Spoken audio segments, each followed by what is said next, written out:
A friend of mine was once asked, how long does it take to develop a new habit? And the question is, they say maybe 3 weeks, 4 weeks, maybe a month, maybe a year. But some habits you can develop instantly. For example, if you sit on a hot stove or put your hand on a hot stove, you'll develop the habit of not putting your hand on a hot stove instantly, and you'll never have to relearn it. So for the rest of your life, with one quick experience, you'll have developed a habit of never putting hands on hot stoves. From now on, you'll check the stove before you put your hand on it.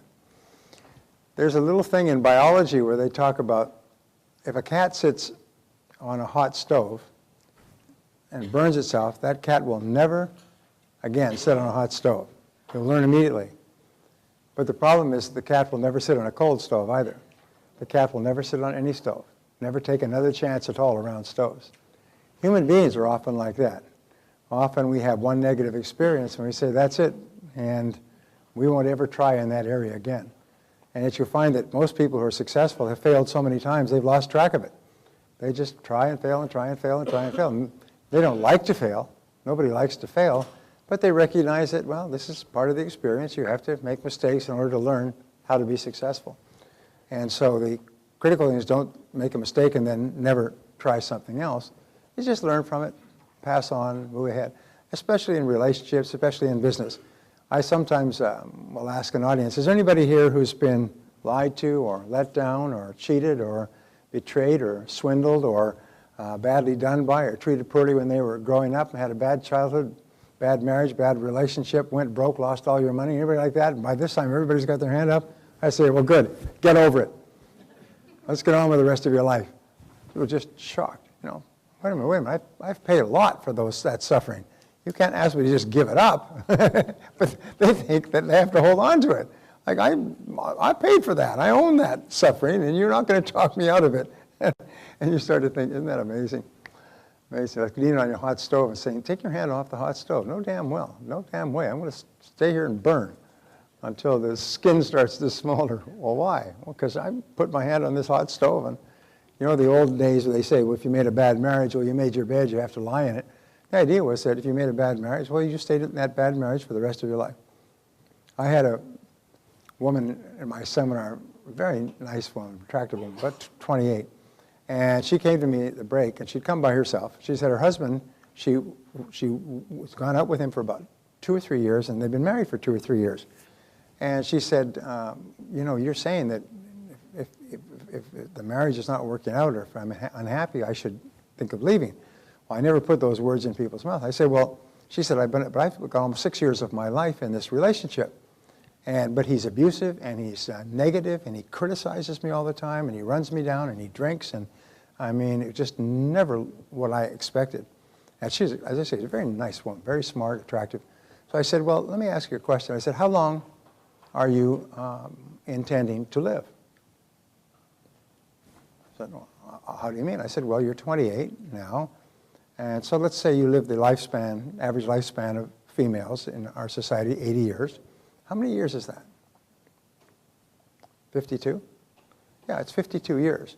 So now you have a choice. You can take the 5 years that have gone by, which is the past in your relationship, or you can look at the next 52 years. Do you want to be still in this situation for the rest of your life? She said, oh my God, like OMG, OMG. She said, oh my God, her eyes opened up. And I ran into her about a month later, and she was just shining. I said, how are you doing? She said, great. I said, you dumped the bastard, didn't you? She said, I sure did. She said, I'm not going to spend the rest of my life in a negative situation like that. And so the mark of superior people, the top 10%, is they think about the future most of the time. Is they don't think about the past, because you can't change the past, but you can change the future by changing the present moment. You can change the future by making new decisions today and taking new actions today. It's almost like you've been driving, and no matter how far you've driven, it doesn't matter, but you can change the future by changing the wheel of your mental or emotional mind right now and go in a different direction. But you can't change the past. So sometimes people think that they've invested so much in the past. One of the great obstacles to change is investments of 3 kinds. One is investments of time. You've invested a lot of time in something and it hasn't worked out, and people are reluctant to let it go.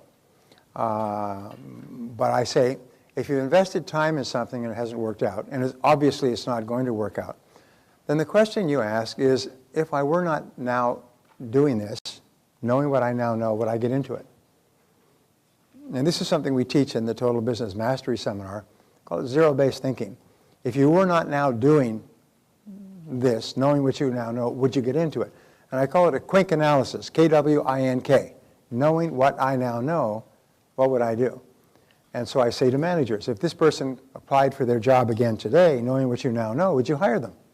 If the answer is no, then how do you get rid of them and how fast? If you would not get into a relationship that you're in today, knowing what you now know, then how do you get out and how fast? Because once I have found a situation fails the Kwink test, it's finished. It's unsavable. Can never be saved.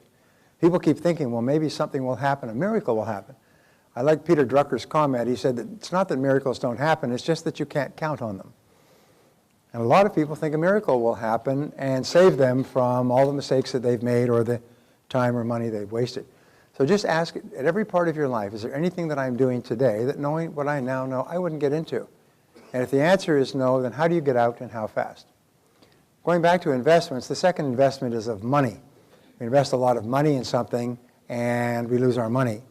And what many people do is they throw good money after bad. They say, well, I've invested in this stock and it went down, so I'll buy more. Instead of saying, knowing what I now know, would I invest in that stock at all? Would I invest in that business at all? And if the answer is no, how do you get out and how fast? I have a friend who's a professional poker player, goes to Las Vegas and plays in the no-hold'em poker rooms. I don't know if you've ever seen those, but they're quite interesting. They've got tables full of professional poker players, and they come from all over the place and they play poker all day long, 10, 12, 14 hours. Anyway, his observation was this. He said that once you've made a bet, as far as you're concerned, the money's gone. You don't get it back. You can't say, well, I really made a bad bet there, so can I take my money back and give you your cards back? No, that's not how it works. If you get your cards and you make a bet, then you get another card and you make a bet, and then a card comes up and you make a bet, and so on, is each time you make a bet, that money's gone forever. So what you do is you make every decision based on the cards that you have now, based on the cards on the table now. This becomes your criteria. And you ask yourself, knowing what I now know, with the cards the way they are now, would I have bet? And if the answer is no, it's time to fold. Know when to hold them and know when to fold them. If you would not bet, again, but always remember the money that you've put in is gone money. So in accounting, they have an expression called a sunk cost. Does anybody know what a sunk cost is? Well, a sunk cost is a cost that's gone forever. If you buy a piece of equipment and it's worn out and it's thrown away in the trash, it's a sunk cost. If you run an ad 6 months ago for your business, it's a sunk cost. It's not a capitalized cost. It's not part of your business. It's gone forever. It's like dropping a big anvil off a ship in the middle of the ocean. You can't just go get it back. It's gone. It's called a sunk. That's what they call it, a sunk cost. It's sunk. And it's amazing how many of us try to invest time or money or emotion to preserve a sunk cost or to try to get the sunk cost back, when in reality the time, money, emotion is gone. So the third type of investment is emotion. We put a lot of emotion into something, and it can be a career or a relationship or something else, and at the end of the day we realize that knowing what I now know is not a good investment. The emotion is gone, the investment is gone, so how do you get out and how fast? And here is the great discovery, is that when you finally make the decision to end a situation that, knowing what you now know, you wouldn't have gotten into in the first place, you'll only have one reaction afterwards, and it will be, why did I wait so long? Why did I wait so long to make this decision? Why did I hang in there for so long when I've known it was the wrong situation for such a long time? And so once you've decided you wouldn't get into it, now the only question is, how much more are you going to suffer? How much longer? This is purely a personal choice. You could choose, well, I'm going to suffer for another 3 months or 6 months or a year. Just go ahead, suffer, suffer, suffer. And at the end, you will then fold your cards because it's over. It's over now. You already know it's over. In most cases where you use a zero-based thinking model, knowing what I now know, there are situations in our life that knowing what we now know we wouldn't get into. So the question is,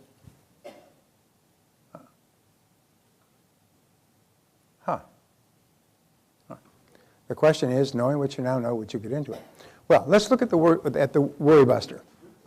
Negative imagination is thinking about things we don't want to happen that cause enormous amounts of stress and distress. In other words, we worry about things. We call it negative imagination. We're imagining things that we don't even want to happen.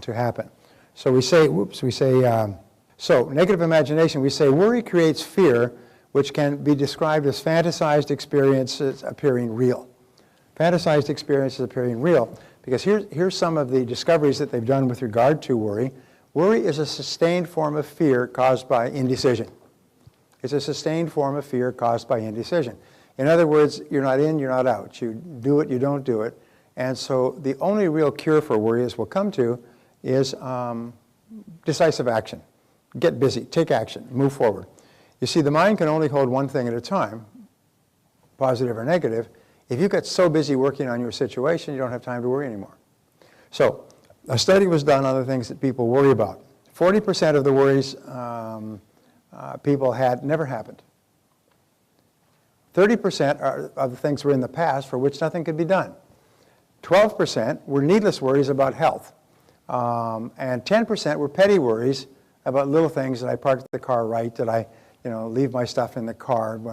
Did I bring everything for the seminar? Only 8% of the worries were about something substantial, and of those, 4% were out of their control. So basically what we find is that 96% of what you worry about is a waste of emotion. There's a businessman who never worried about anything, and they said, why don't you worry? He said, I do worry. He said, I worry for 1 hour every Saturday morning.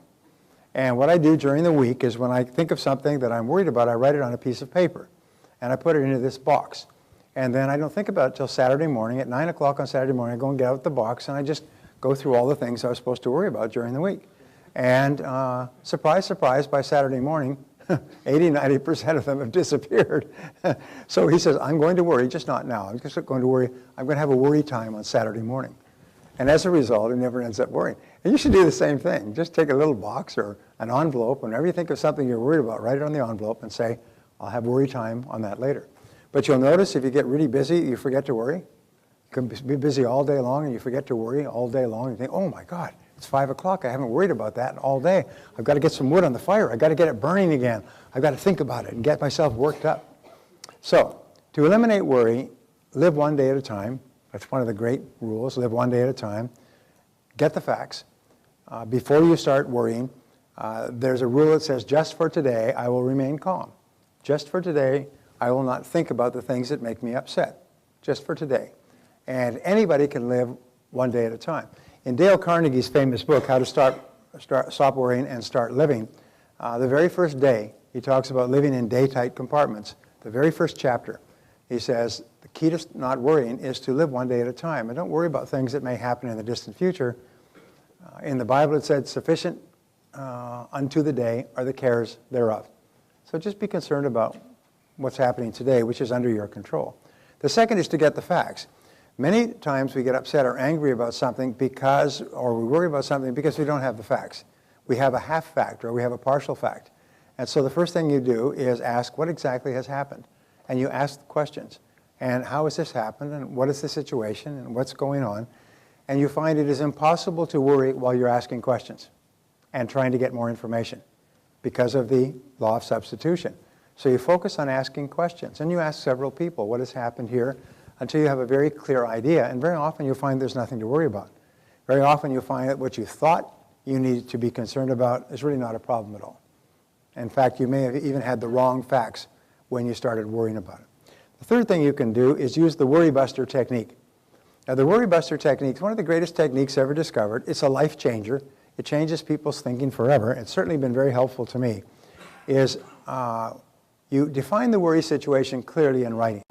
So let us say that you're having severe financial problems. Then write down clearly, my problem is that I need X number of dollars by May 31st, and I only have X number of dollars, so I'm this many dollars short. In other words, get clarity about the worry situation. Many people are worried about something, but it's very vague and turbulent in the back of their mind. So when you're forced to think on paper, think on paper, think on paper, 50% of all worries are cured when you write down what you're worried about in the first place. If you're working with other people and you have 3 or 4 people in a discussion and you're all worried about something, you say, all right, exactly what is it that we are worried about? All 4 will have a different definition. So all 4 of you are trying to solve a problem situation, but none of you are really clear about what it is until you write it down. So we use a flip chart or a whiteboard and write it down so everybody agrees with the definition. Once everybody agrees with the definition, often the solution just pops out. The second thing that you do with the Worry Buster, and coming back to yourself as an individual, is determine the worst possible outcome of the situation. We call this the YPO, the WPO, worst possible outcome. What is the worst thing that can possibly happen as a result of this worry situation? And whatever it is, you say, well, it's something you can live with. It may even be the worst possible situation is that you'll die, all right? Now, if that's the worst possible thing that can happen, no matter what, well, then what you do is you say, all right, well, if that happens, it happens. And so number 3 is you resolve to accept the worst should it occur. We run out of money by the end of the month, or I could die from an incurable illness, or the house will burn to the ground or something else. So you say, okay, if it does happen, then I will accept it. And it's interesting, resistance to a negative situation is the major cause of stress. Once you say, okay, if it happens, it happens. You know, there's that famous story about George Burns. And let me see if I can, no, it wasn't George Burns, but it might as well have been George Burns. This older gentleman goes to his doctor, he's about 80 years old, goes to his doctor and he wants to get a complete medical. And he also wants his fiancée to get a complete medical as well before they get married. His fiancée is 26. And he's about 80 years old and he's wealthy and she's 26 and obviously just a loving person. Anyway, the doctor looks at this situation and does the medical on both of them and he says, you know, Sam, could I talk to you? I've been your doctor for many years. He said, Sam, he said, you know, getting married at your age, you know that vigorous sexual activity can be fatal. And he said, well, he says, if she dies, she dies. In other words, resolve to accept the worst should it occur. If she dies, she dies. By the way, the George Burns' story was he was 80 years old, and they said, Mr. Burns, what would you like people to be saying about you 50 years from now? What kind of legacy do you want to leave? He said, well, 50 years from now, I want them to be saying, George Burns just happily celebrated his 130th birthday. Anyway, so resolve to accept the worst. The interesting thing is it's like deflating a balloon, is once you resolve to accept the worst, all the tension goes away. You don't have any tension, and your mind clears and goes calm. Okay, the business goes broke, it won't kill me. If the house burns down, we get another house. If they lose all our money, we lose all our money. In other words, just accept it. And then, number 4, begin immediately to improve upon the worst. They teach this, by the way, in the universities. They call it the minimax regret analysis. They say minimize the maximum possible regret. And so business people are taught, when they make a decision, is to say, what is the worst thing that can possibly happen here, and how can we minimize the maximum? How can we minimize the very worst thing that we do? So the Worry Buster is very powerful. Whenever you find yourself worried, say, wait a minute, what am I worried about? What's the worst possible outcome? What's the WPO here? And if you want to help other people, there's a wonderful observation. We say you become what you think about. You also become what you teach. And one of the fastest ways to internalize these ideas so that you think this way is to teach other people. When they have a situation of concern, say exactly what it is that you are worried about. And then what's the worst that could possibly happen? And so if that were to happen, would it kill you? If the answer is no, so now what could you do to improve upon the worst? J. Paul Getty was famous for saying whenever he went into a business deal, the first thing he would do is say, what's the worst possible thing that could happen? He said, and then make darn sure it doesn't happen. And he would have his executives make darn sure that the worst possible thing doesn't happen. So begin immediately to improve upon the worst. And sometimes by simply facing it squarely, you can solve the worry situation quickly. All right, worry is a form of negative goal setting. It's setting goals for things that you absolutely don't want to happen. Thinking and talking about what you don't want to happen. And remember the law of cause and effect, the law of attraction, law of correspondence, law of belief, All these laws are neutral. They work with devastating effect on negative goals, just like they work with wonderful effect on positive goals. So if you're really worried about something, actually you're setting up a force field of energy to attract that into your life. There are some people who seem to always have bad luck. They seem to always have difficulties in their lives. But when you talk to them for 5 minutes, you know why. Because that's all they talk about. All they think about is possible negative things that could happen. Or negative things that have already happened that they can't do anything about, which they just keep rehashing. 6, worry is a sustained form of fear caused by indecision. One of the most powerful techniques, which we've talked about, is decisiveness. Make a decision. You'll learn tomorrow why decisiveness is so important. But decisiveness is so powerful. It gives you so much control. And the only real antidote to worry is purposeful action.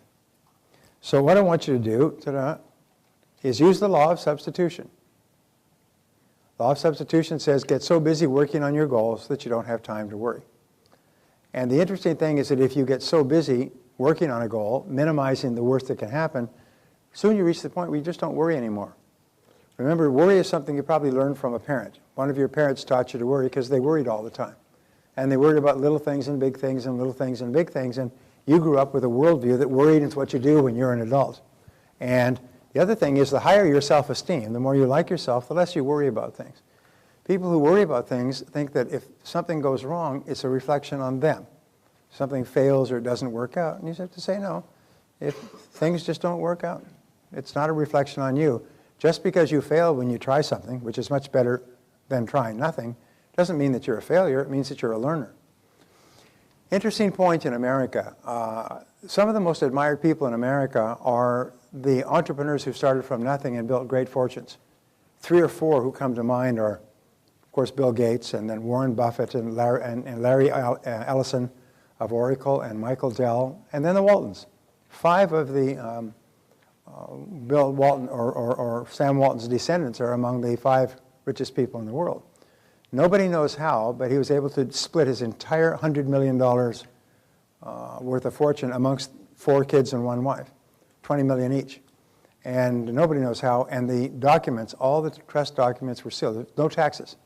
It passed, everything passed straight to his relatives with no taxes, none of those massive 55% taxes. And they sealed the agreement with the IRS. I don't know what it was. They sealed it, and nobody's ever been able to see it. Did you know that? That's one of those factoids, little facts of very little value, but nice to have. The interesting thing about these people is that these are successful entrepreneurs, and everybody's happy about them. In America, we really, really admire people who try and fail. We were talking about this the other day. If somebody tries a business and you meet them a year later and said, how'd your business go? I said, it went bust, lost everything. Geez, you say, wow, that must have been a great experience. What did you learn? What are you going to do next? In other words, there's no negativity about going broke in a business. The only person who feels really bad about it is probably you. For other people, what they're going to have for lunch is more important than the fact that you are bankrupt and living out of your car. What we do is we admire successful people. We admire them, and we look at learning from them. In Italy, if you start a business, like if you're in a barber shop and you go broke, it's published in the paper like you're a criminal wanted for child molestation. This is what you did. It's an awful thing. It's an embarrassment to your family. You often have to leave that city and go and live somewhere else. You're not allowed to start another business for 10 years because you went broke in your business. In other words, it's a real badge of shame to have tried a business and started. That's why the level of entrepreneurship in European countries is very low. Whereas here, you can start a business, go broke on Friday, start a new one on Monday. And you can start it online for $49.95 with LegalZoom, and you're in business. Even before you can get business cards printed, which you can do online as well. and you could be in business on Monday morning. There, you may have to stay on the sidelines for a decade before you're allowed to start another business. So therefore, never be concerned about failing, and never let the possibility of failing hold you back. Which brings us to programming your mind for success. But before we do that, I'd like you to fill out this little exercise here and write down the worry situation, the things that you're worried about, and they're basically 4 or 5 categories. They're your relationships with other people, they're money, business, they have to do with health, they have to do with sales, income, and maybe things that have to do with other people and not in your business. So write down 3 to 5 things that you are worried about, and write down the worst possible thing that could happen. What's the worst that could happen if everything went to hell in a handbasket? And then fill out number 2. What specific steps will you take immediately to improve upon the worst possible outcomes in the first 3 above? What specific things will you do? What decisions will you make? What will you get into or get out of?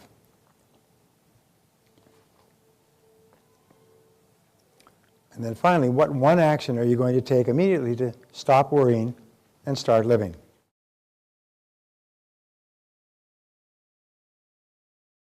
One last point with regard to worry or negativity of any kind. Vince Lombardi once wrote these wonderful words. He said, "Fatigue doth make cowards of us all." And if we get really tired or worn out, especially physically tired or emotionally tired because we're in an emotionally stressful situation, and you get worn out, everything becomes exaggerated. You become more worried about small worries. You become angrier about small irritations. You become more depressed about reversals. You become fatalistic and think about quitting. So sometimes the very best thing you can possibly do is to just shut it all off and get a good night's sleep. Just go to bed early and just get a good night's sleep, and just sleep 8 or 9 or 10 or 12 hours. Everybody's had the experience where they just say, I don't have to get up tomorrow morning, I'm just going to sleep until I can't sleep anymore. You sleep 10 hours, and you can hardly believe it. And then all of those things that were bothering you the day before, well, they weren't really that important. So sometimes it's really important to get lots and lots of rest. In the Jewish religion, there's what is called a Sabbath. And it's been one of my favorite concepts for years. There was a wonderful book written on it by a Jewish scholar about the Sabbath. And a Sabbath is they stop work at 6 o'clock on Friday, and then they take all of Saturday is the Sabbath, and they don't do anything. Now, they don't work, they don't catch up on their books, they don't even do anything intense. They just relax, spend time with the family, maybe in our time go for a walk, go to a movie, and so on. And it keeps going for 36 hours. It goes till 6 o'clock Sunday morning. And so what that means is you get 2 really good sleeps. I always think of sleeps. How many sleeps did you get? When Barbara and I go on a vacation, we find that you've got to be away for at least 2 sleeps. You can't go on a vacation on Saturday to a nice place, sleep there Sunday, come back and then come back Sunday. It's not enough time for a vacation. 3 sleeps is better, but 2 sleeps is the minimum. But a Sabbath gives you 2 sleeps. It gives you 2 full nights of sleep where you completely relax, and you'll find that if after that 36 hours, the whole world looks different. You're much more relaxed, you're more positive, you see more possibilities, you're more creative, you see things that you can do, you have the energy to take actions, and so on. So sometimes if you get really tired or if you get burned out emotionally because of a stressful situation, the smartest thing you can do is nothing. Just relax, just back off and get lots and lots of sleep.